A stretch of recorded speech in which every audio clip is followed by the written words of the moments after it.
I was in the military, we go on these instructor-led runs. Most of the time we knew the start and end point. So on the way back, I started seeing people getting happy and shit because the end was near. But there were some asshole instructors that would hear the happiness and go right on past the end point. When that happened, everybody stopped talking. Heads would stop dropping. And I started taking fucking souls.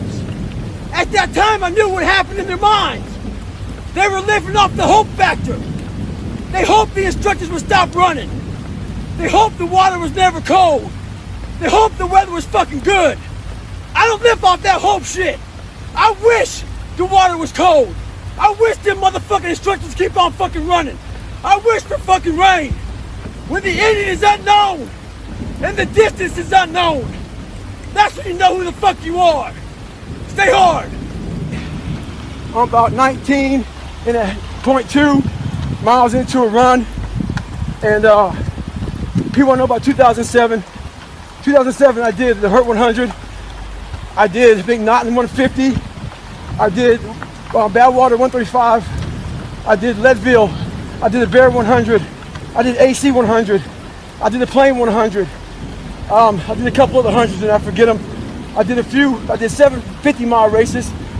I did, I think, 5 30 50Ks. Basically, how I did it was I was very focused on the race that was in front of me. I was focused on that. I didn't think about anything else the next race. And what was really big was my recovery. I didn't run a whole bunch in between. What I did was basically I would rest. I run about 20 miles a week and I run a race. So keep your mind in the game. So I'm about 15 miles from home, and I often talk about taking souls. This morning, this person, I usually train alone. This person wanted to run with me. And I said, fine, we'll run 15. This morning comes, there's storms coming in this way, and the person calls and said, hey, why don't we do it tomorrow? Taking souls is when I told the motherfucker, I'm gonna run 15 today, and I'll run with you again tomorrow. That's what taking souls is about. Don't worry about the elements and what's going on. You gotta get out there and get it. And that's taking souls, and obviously, he wasn't the only one that thought about taking the day off, because the storm is coming in right now, and there's not a soul out here but me. Don't get it twisted. It's not about flipping tires. I'm in Las Vegas right now and it's hot as shit. It's not about any of that. But what it is about is a lot of us give total control to life. We don't have any control of it. We just give all control to life. I do this shit every morning to prepare my mind for what life's gonna throw at me. A healthy body gives you a healthy mind. That's what it's about. So if you go into battle, you want to go into battle with the right mindset, the right gear. In combat, you wear body armor. But what we do wrong is we don't strengthen our minds. You gotta strengthen your mind, take control of that. So then when you get out in the real world and they fuck you up, you got protection. Well, some of you read that I think about when it's hot outside, that it's sunny and 70. Well, it's fucking not today. It's the reality. It's about 90 degrees and 100% humidity. But who gives a shit? That being said, September 3rd, I had to have my book turned in. And what I realized, I'm reading this book a lot, but I realized I wasn't born this motherfucker. I made him. At the bottom of insecurities, fear, self-doubt, lies, was me buried in the fucking fetal position. How I got out of that was recognizing it, being honest with it, being truthful with it, and then fixing it. We like to live on social media with lies about ourselves, how great we are. Get to the source and fix the problem. The most important conversation you'll ever have is the one you have with yourself. You wake up with it, you walk around with it, you go to bed with it. eventually you act on it, whether it be good or bad. There's haters everywhere in this world. Jealous bitches, people trying to get in your head. The one thing you gotta understand is this: they're trying to infiltrate your mind. What a lot of boxers do to get away from distractions is they go away before a big fight. A lot of us can't do that. We have to be able to live amongst distractions and be undistracted. Stay in your own mind. Don't let them own yours.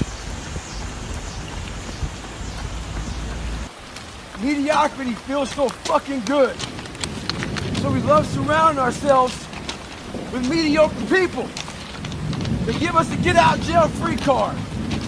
Whenever life gets hard for us, they tell us it's all okay. Don't fucking worry about it.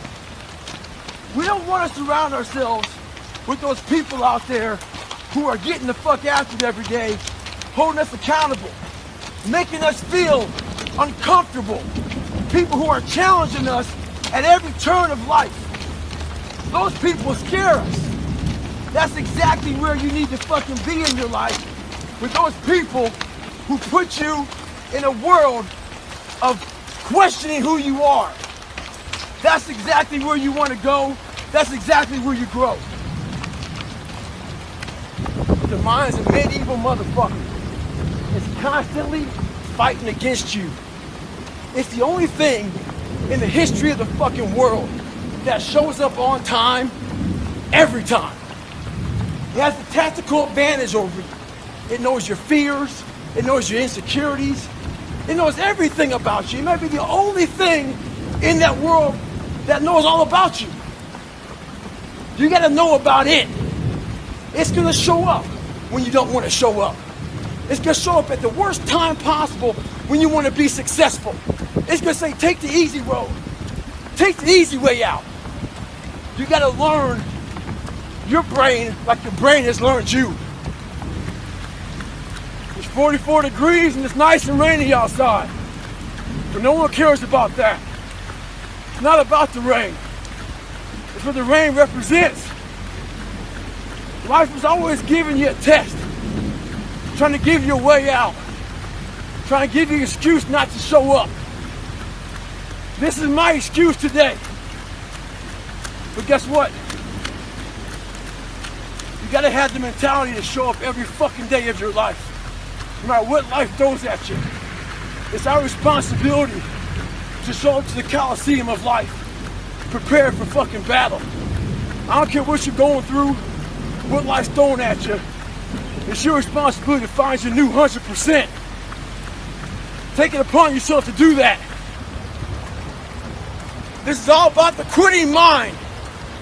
So what's the quitting mind? So, let's say it's day one of a job interview. We all know what that fucking shit feels like. You have your clothes laid out. You got your fucking food ready to go in the morning. You've been preparing for weeks and weeks and weeks. You show up and you bring your best self. You get the fucking job. Merry fucking Christmas. All right. After a couple months, you start showing up to work a little later. You don't look as good. Your clothes aren't fucking laid out. Your breakfast isn't ready. Your mind's getting softer. We do that shit with everything in life. When New Year's coming up, guess what? Don't have a fucking quitting mind. Repetition every day. There's so many times in life you don't want to be doing what the fuck you're doing. You can't just fucking quit. Remember this. This isn't a hobby. This isn't a fucking joke. It's a fucking lifestyle. So what you say to yourself is important. There's no fucking coach. There's no trainer to keep you going. It's only you. So think about this. You've been working your whole life to get a fucking seat at the table. The seat at the table is you want to be the best amongst all the best people in your fucking career field. So you finally get that letter. It's steak, lobster. It's a big dinner. Everybody's showing up, dressed to the nines. Make sure you show up soaking wet for fucking getting after it, working out hard. Towel around your neck. You respect the event. So make sure you put that towel over that nice chair so you don't fuck it up. The whole thing is this. Don't say a word. Stay uncommon amongst uncommon people. You're never done. Don't stop when you're tired. Stop when you're done. So I get an email the other day. This young man wants to be a ranger, but he's afraid to go to ranger school.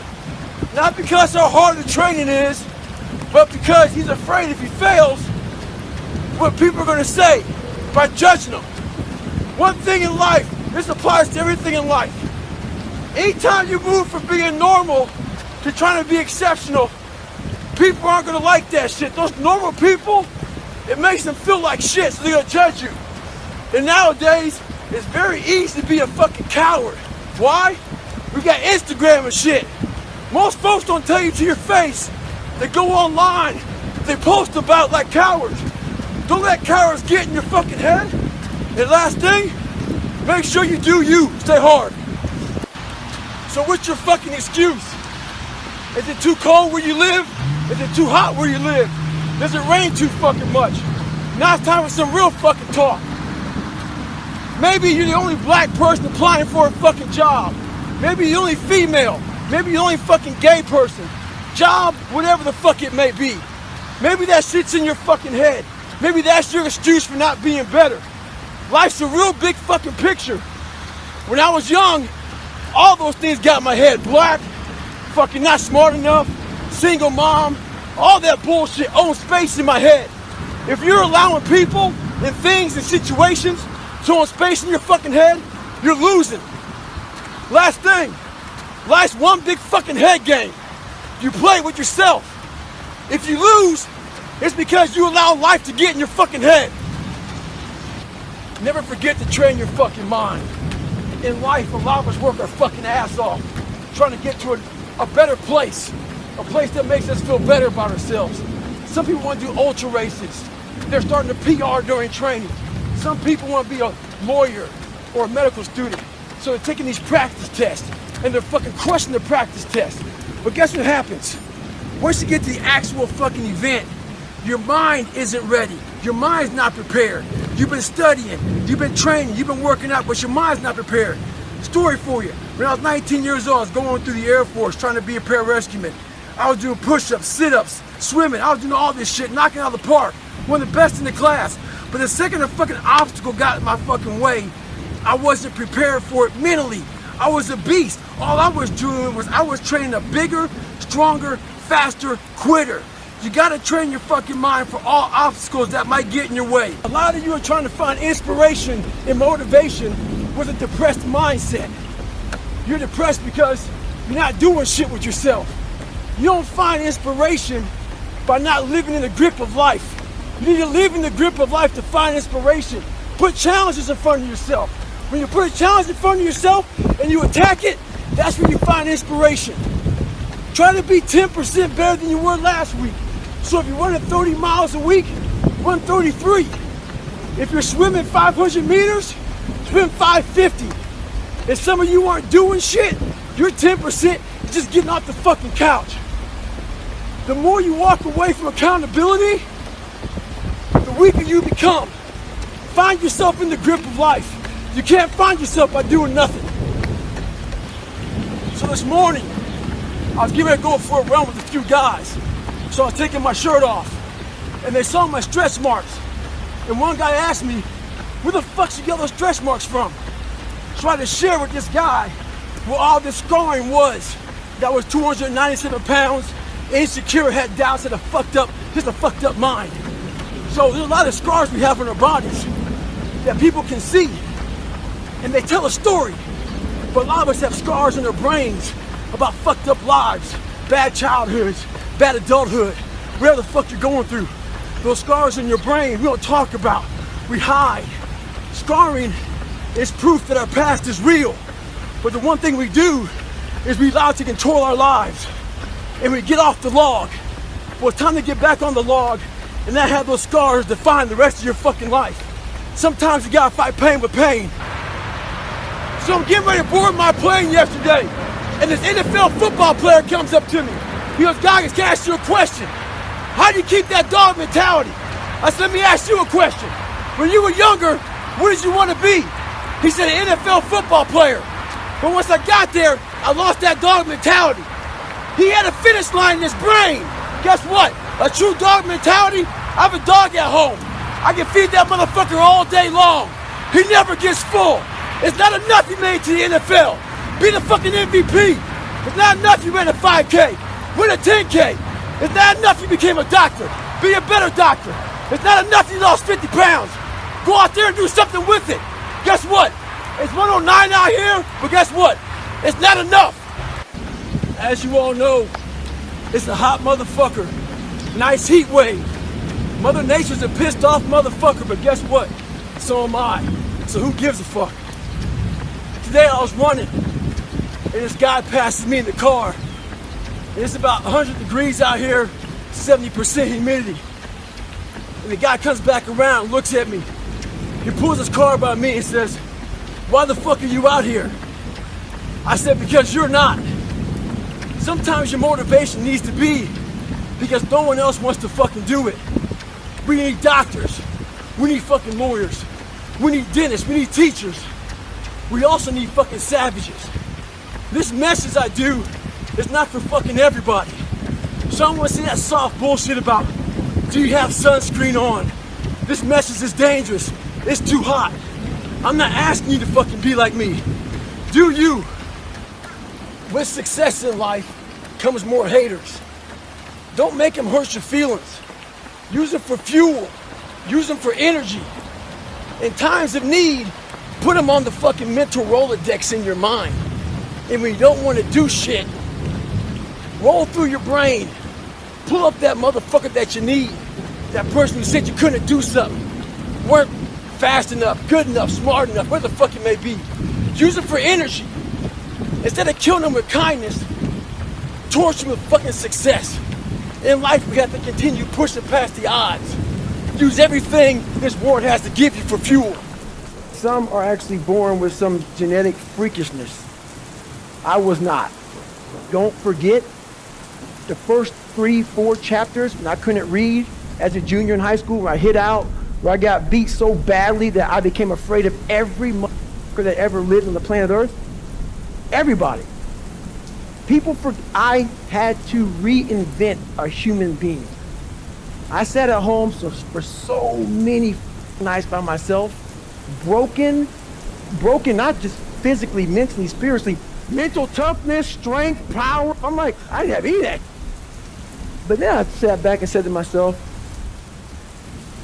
I actually sat back when I was fat, nasty, out of shape, miserable, and created a human being in my mind that didn't even exist. And said, that's what I want to be. I want to be that guy. I want to be a guy that's capable of doing exactly what I'm doing today. And you have to, if you were born that guy, that mentally strong guy, he can be made. Woman, man, whatever the hell you are. It can be made. But in making that person, you have to be able to turn down book deals. You have to be who you are every day of your life, and never care about anybody who gets in your way that said you're not doing something the proper way.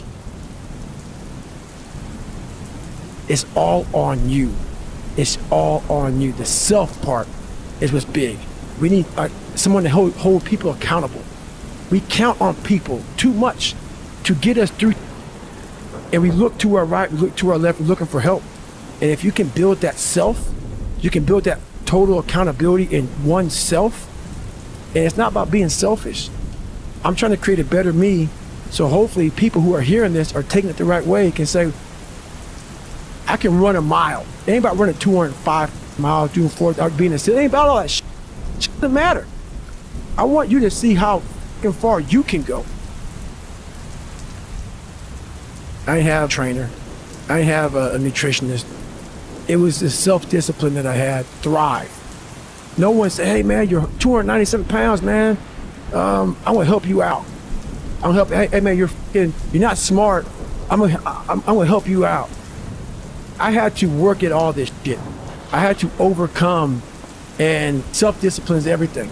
And if you don't have it, I don't look at you right, because I know you're capable of more. It's not discipline so much for me. It's all on you. Easier to accept the fact that I'm just not good enough. I wasn't made to do that. And yeah, some of us can't be LeBron and James. But I'll tell you right now, man, we can do a lot of shit when it comes to this pure arm guts and willpower and getting through it. We have a lot more than we think we have. And this is part of the process. This is part of the journey. I had to realize this is part of my process versus just saying, like I used to, I'm just not good enough. If I'm not good enough, we always say that shit. I'm just not good enough, and then we try something else. I'm gonna make myself good enough.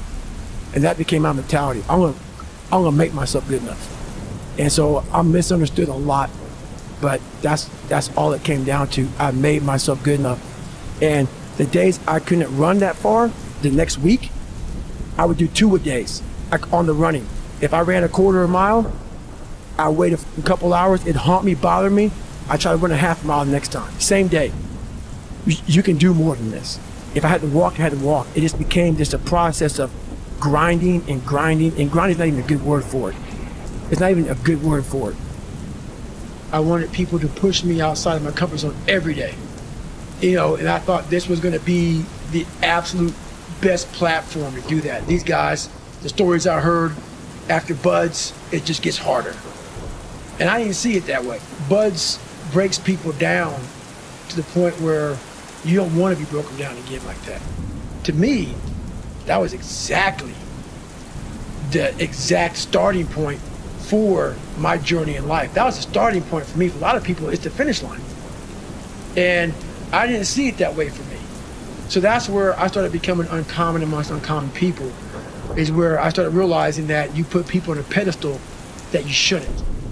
That you got to get in there yourself and examine people. See what's really about yourself. So once I got in there and realized, hey, these are just normal people.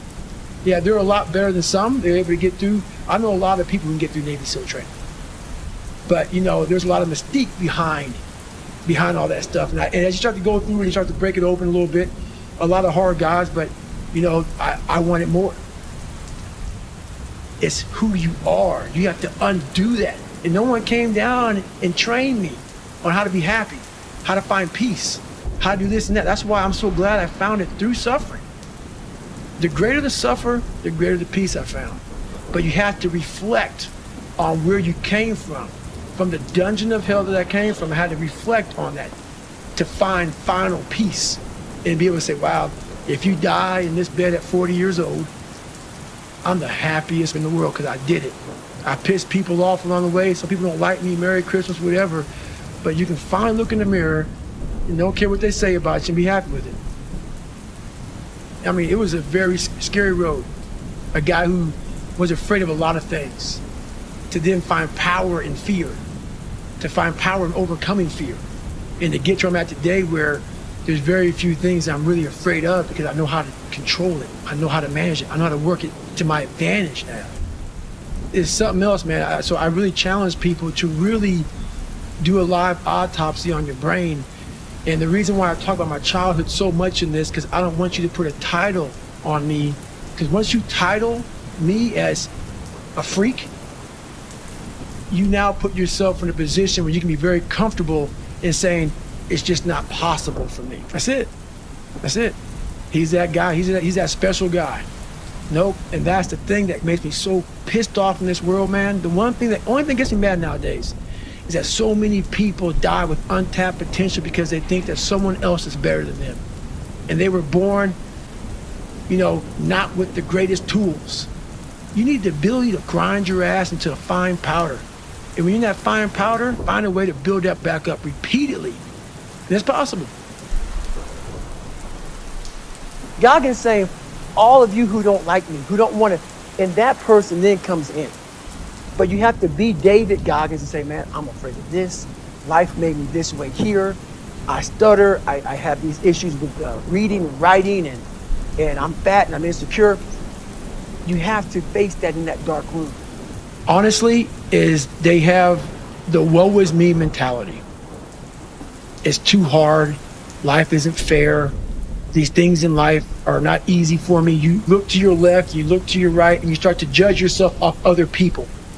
Like if you're a female, well, she's skinny, she doesn't work out as hard as I do, and everything starts to corrupt your mind. You start to look around too much at other people and what they're doing, and that starts to corrupt your own dialogue. we are judging ourselves against too many people. You have to judge yourself against yourself. And that's the one thing I started learning, man. This isn't a race against me and Rich Roll. This is a race against David Goggins and David Goggins alone. And once you can silence all that outside interference and things that are attracting your mind to everything, you can then start to grow in realizing I'm stressed out for no reason. This is my own little race. This is my own timeline, and this is how I'm going to run it. That's the big thing, man. And that's why it was important for me to finally realize, stop being all these fake people I used to be, stop being afraid. There was no growth. You can't build a house on a foundation. So I had to get down to the actual mineral soil of who I was, and that's when you can start real growth. It starts to peel all those layers away, all those artificial layers away. If you're willing to suffer and go back in the grind, that internal dialogue you have with yourself when you're in misery and you're uncomfortable, it's a real, scary, unfiltered, no lying dialogue between you and yourself. And people know exactly what I'm talking about when you're in a bad spot in life and your mind is saying all kind of, that's who you really are. That's the real you. No Rocky Balboa moments going on up there. They're like, hey, it's round 14. Let's come on. We got this. No, it's like, I'm out of here, man. This is crazy. That's where the growth happens. When you're able to stay in that moment and talk yourself back into the suck of wherever you're going through, and you start stripping those layers away, but as you're stripping those layers away, you're building calluses in your mind. That's where the growth starts to happen, is when you have to force yourself to stay in it. You can't leave it. So a lot of people can live with themselves. That's the first thing. A lot of people can live with themselves, look in the mirror and say, I'm okay with being afraid. Is now where I'm at today. And that is, when you finally get to that point, for me, it's forever lasting peace. Greatness isn't running 200 miles at a time or doing 4,000 pull-ups or being a SEAL. You gotta first see it. You gotta first create this vision in your mind. Greatness is whatever the hell you dreamed of in your own mind. Mediocrity is everywhere right now. And we're all trying to find an easy way out. And we're judging ourselves. Let's say there's 10 people in this room and we're all mediocre. But I'm the best of the mediocre people. I now think I'm great. I'm great. We surround ourselves around people that make us feel great. They tell us what we want to hear. The second we put ourselves amongst the uncommon people, we don't like that feeling. That challenging feeling of that person waking up at 3:30 in the morning and say, hey, put your shit on, we're going for a run. We don't like that challenge. We like that person who says, hey, man, I don't feel good today, man. And they say, oh, it's okay, brother. Take a day off, man. We'll get a pizza and watch the game. We like that. We love that feeling. Why? Because you understand, man, we're good, bro. We don't want that in our lives. We don't want that person who's constantly challenging our weaknesses. Stop being a punk. We want that person who's constantly, making us feel nice and good and secure in ours. That's the mediocrity of life. We want to be the best amongst the average people. People wonder, how do you stay hungry all the time? Because after I accomplish something, I don't sit back like a lot of guys who graduate buds, graduate this, graduate that. They get comfortable. They wonder why I'm getting weak, man. I don't know, I lost my edge. What's going on? Because once you hit the top of the mountain, guess what happened? I'm good. So you wonder why you're falling down now. Because once you reach the top of the mountain, you got to build up another one. That's mediocrity. There's a lot of people in mediocrity who have a nice resume, but they're one-timers, man. They hit a one-time deal, they busted it open, got a lot of money, but they're good. You're mediocre now, man. What are you doing today, tomorrow, the next day? That's why I don't listen to theorists. I don't listen to all that bull. That's the person who's gained knowledge. You gain knowledge through suffering. Whatever it is that made me nauseous and sick to my stomach, it made me hurt. There's no ending. And that's the person I listen to. And on the other end of suffering is a world that very few have ever seen. It's a beautiful world, because that's where you find yourself. You don't find yourself in over here. You find yourself on the other end. Like that 100-mile race I was on, I ran it for 24 hours. I found myself on the other end of that race. That 19 hours, I found, wow, there's a whole nother world out here that I've never even saw. Like, the world's in your mind. And that's what all that mediocrity is about. Mediocrity is contagious. It's an endless process. Endless process. All that that I went through in my life to get here today, it is tattooed. It is tattooed in my brain. Every day I wake up, I am constantly battling that person that is like, man, back in the day, this happened to you, man. Like, you got caught so many times. Your dad beat the shit out of you, man. And, you couldn't read. Your dad going junior year. All these things start to creep up, even now where you're at today. Every day, you're having to constantly battle. It's not as bad as it used to be by any means, but that person is still there. That person always lives. And that's the point about it. You have to continue to always challenge yourself every day. Growing up, I was the weakest person in the world, I thought, in my mind. And the most important conversation is the one you have with yourself. So when you think that, it becomes truth. I do believe now there's not many people on the planet who can do what I do. I don't do it for money. I don't do it for fame. I don't do it for a professional sport. I don't do it for a trophy. I don't know many people who get up and get after it like I do on a daily basis for absolutely nothing. No one sees me. No one knows me. No one knows half the shit I do on a daily basis. And I don't know of anybody who would do it for nothing. Just for nothing. Just for pure fact of I'm trying to get harder and tougher mentally and physically every day of my life. Even though my life gave me a lot of challenges, that didn't, so people say, oh, well, how can I become hard if my dad didn't beat me, if I didn't stutter, if I wasn't called names, if I wasn't bullied, if I didn't endure all the things you endured? Yeah, all those things can make you a hard or they can make you very soft. I made a choice, and those things didn't make me hard. I had to find strength within them. Where I became hard was the discipline, the self-discipline. Key word is self. Discipline is great. Self-discipline makes you a master of yourself because no one is helping you. That's where you really start to callous your mind. You callous your mind not through enduring a hard childhood or a hard life. It's enduring the things that make you uncomfortable, which is we all have this list in our head of the things that we want to stay very clear of. Some of us are afraid of heights. Some of us are afraid of getting up early. Some of us are afraid of cold water. Some of us are afraid of going to college.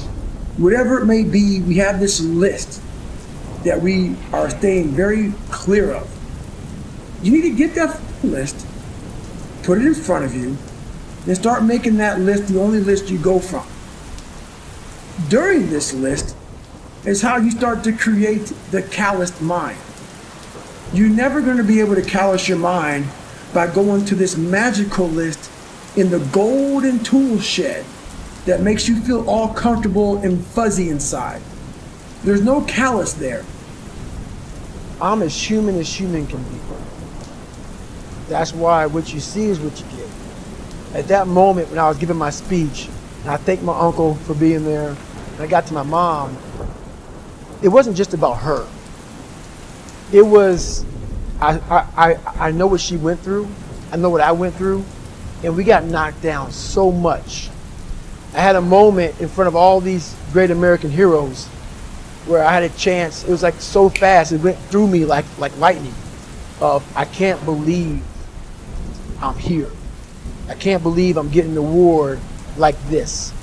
That kid who was in the fetal position, the majority of his life. And so much the fact that my body and my hip flexors are tight to this day, that even though I was standing erect, my mind was in the fetal position. And when I looked out amongst all those people, it was a sense of pride. I can't even explain. It's the moments of 3 hell weeks. It's the moments of in that room by myself studying for hours and hours and hours trying to catch up with all the kids who are above me. It's just those moments, like the real, raw moments of life that was like, boom, hit me, and we're gone. But I was like, I did that. I overcame it. You know, it's like, this is power behind all of it. And that's the feeling I was looking for in my life. I found it. It wasn't money, it wasn't fame, it wasn't awards. It was that feeling I have right now. The feeling I'm about to break down, but it's not of like, oh my God, I'm upset. It's like I worked myself so hard that I turned a person this up into this girl right here.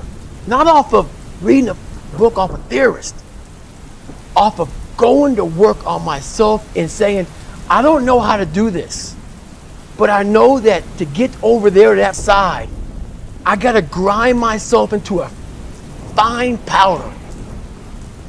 And I did it. I did it off of sure will.